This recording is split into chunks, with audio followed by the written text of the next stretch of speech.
চলছে ঢাকা বিশ্ববিদ্যালয় কেন্দ্রীয় ছাত্র সংসদ নির্বাচন এবং হল সংসদ নির্বাচন। এই নির্বাচনকে কেন্দ্র করে ঢাকা বিশ্ববিদ্যালয়ের পুরো এলাকাকে নিরাপত্তার চাদরে ঢেকে ফেলা হয়েছে এবং যে প্রবেশ পথগুলো রয়েছে সেখানে কিন্তু কড়া নিরাপত্তার সাথে প্রবেশ পত্র দেখিয়ে তাদেরকে প্রবেশ করতেছে। এবং আমরা এই মুহূর্তে যেখানটা রয়েছি এটি শাহবাগের যে প্রবেশদ্বারটি রয়েছে সেখান থেকে আপনাদেরকে দেখানোর চেষ্টা করছি। সরাসরি এখানে দেখতে পাচ্ছেন যে বিশ্ববিদ্যালয় এলাকায় কিন্তু যানবাহনও কিন্তু সীমিত চলাচল করা হয়েছে এবং শুধুমাত্র বিশ্ববিদ্যালয়ের স্টিকার যুক্ত গাড়িগুলো প্রবেশ অনুমতি পাচ্ছে।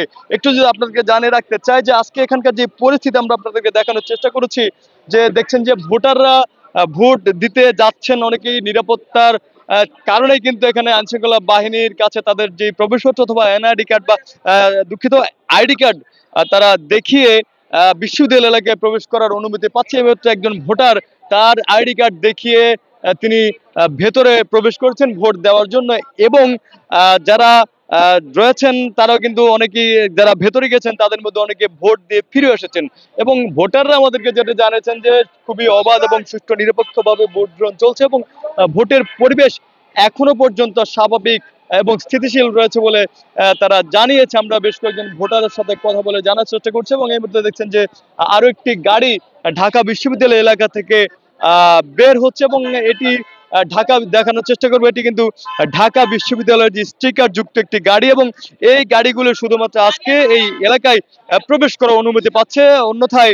অন্যথায় এখানে কোন প্রকার কিন্তু সাধারণ যানবাহন প্রবেশ নিষিদ্ধ রয়েছে। একটু কথা বলে ভাইয়া, ভিতরে ভোটের পরিবেশ কেমন দেখেছেন?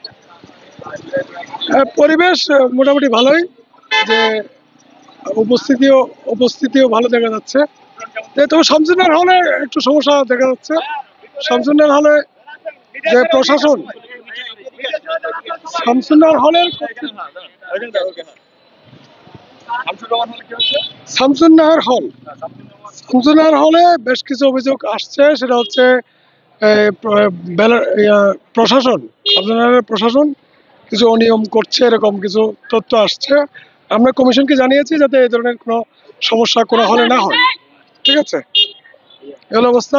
সার্বিকভাবে ঢাকা বিশ্ববিদ্যালয়ের উৎসবমুখর পরিবেশে ইলেকশন হচ্ছে।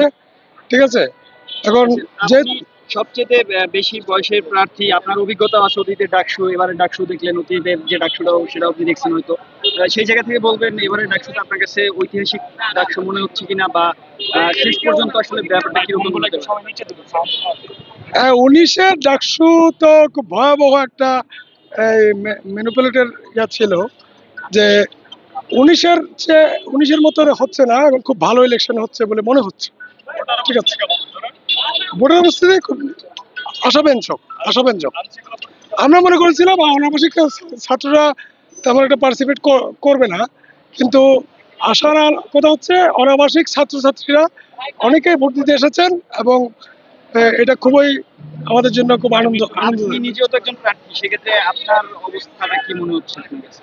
আপনারা সকলেই জানেন আমার তো একটা বড় জেনারেশন গ্যাপ আছে। আমি ইলেকশনের ক্ষেত্রে আমি তেমন বেশি মানে ভোটের প্রতিযোগিতা আমি নামিনি, যেহেতু একটা বড় জেনারেশন গ্যাপ আছে।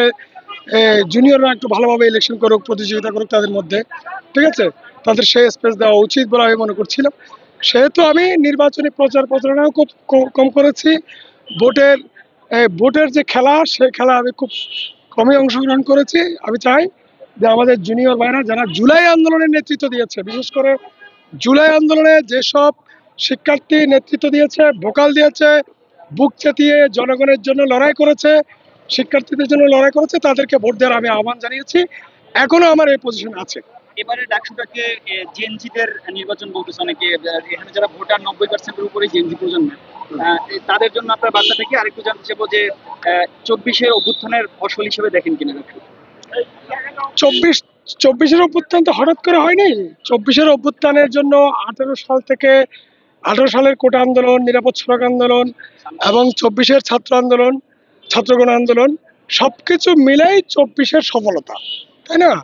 তো অবশ্যই এই 24-এর যে জুলাই আন্দোলনের প্রভাব, যেটা জেনজি বলছেন, সেটা এই ইলেকশনে পড়বে।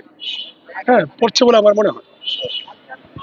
দর্শক, যেমনটি জানানোর চেষ্টা করছিল আপনাদেরকে, আমরা একজন ভোটারের সাথে কথা বলার চেষ্টা করেছি এবং তিনি জানিয়েছেন আমাদেরকে ভেতরকার যে সার্বিক পরিস্থিতি সেটি তার কাছে জানার চেষ্টা করছিলাম, এবং তারা বলছেন যে এবারের যে ডাকসু নির্বাচন সেই নির্বাচন কিন্তু 24-এর গণঅভ্যুত্থানেরই একটি ফল হিসেবে তিনি আখ্যায়িত করছেন, এবং সার্বিক পরিস্থিতি নিয়ে তিনি যেটি জানানোর চেষ্টা করছিলেন যে এবারের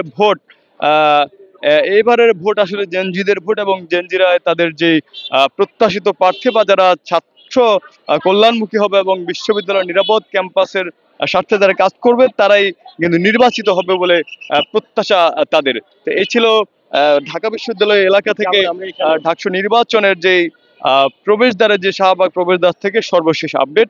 অভি আরিফ, সকালবেলা, ঢাকা।